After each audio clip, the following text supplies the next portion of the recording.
प्रणाम मुखिया जी। खुश रह खुश रह। का हो, का हाल चाल बा? का बताई कि का हाल चाल बा? काहे हो? हमार लड़का आज 2-3 दिन से खाना नहीं खे खा।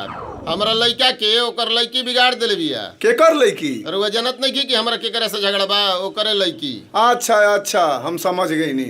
उपेंद्र, जा गांव भर में बोल द कि मुखिया जी के हाथा में पंचायत बा आ सब लोग अभी के अभी जुटे।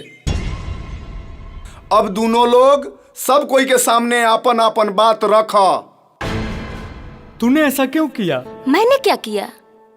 तूने ऐसा क्यों किया? मैंने क्या किया यार? तूने नहीं किया था प्यार। मैंने कब किया प्यार?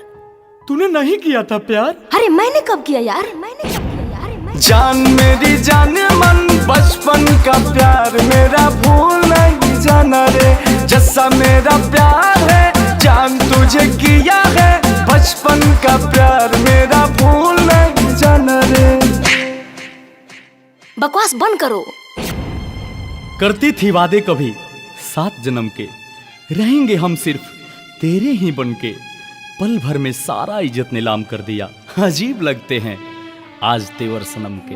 अरे बेटा तनी होश में बोल, ना तो सब जोश ठंडा हो जाई। हमार बेटा बिल्कुल सही कहता और जौन कहता एकरा के कहे दो, नहीं तो हमरा से बुरा कोई ना होई। शांत रह लोग। दोनों लड़का लड़की के बोले द, ओकरा बाद फैसला होई। प्यार तो मैं भी तुमसे बहुत करती थी, लेकिन अब नहीं, क्योंकि तूने मेरे प्यार को बदनाम किया है, भरी महफिल में सरेआम किया है।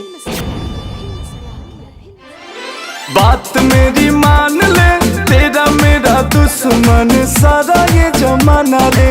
याद कर तू वो दिन रहती थी ना मेरे बिन, मर जाएगा तेरे बिन तेरा ये दीवाना रे। बचपन का प्यार मेरा भूल नहीं जाना रे। अगर तुम सच में मेरे से प्यार नहीं करती तो खा कसम और पूरे समाज के सामने सच्चाई बता। चाहती तो तू भी थी मुझे, अब डरती है जमाने से। बहुत दर्द होता है दिल में सच को छुपाने से। सोचा न था कभी होगा ऐसा मंजर प्यार का, अरे सोचा न था कभी होगा ऐसा मंजर प्यार का। क्या फायदा महफिल में खुद का तमाशा बनाने से।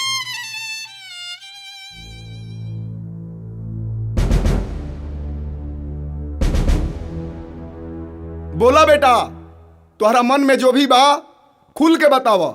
सच्चाई तो यही है कि मैं अंकुश से अभी प्यार करती हूँ, तब भी करती थी, लेकिन समाज और पापा से बहुत डरती थी।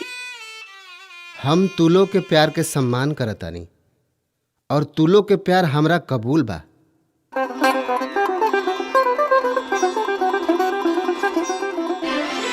तू ही मेरी जान है, चाहे कोई जान ले ले, दूर ना हो पाएंगे। सच्चा प्यार करते हैं, एक दूजे पे मरते हैं। जान भी देना पड़े तो इसको हम निभाएंगे, जान भी देना पड़े तो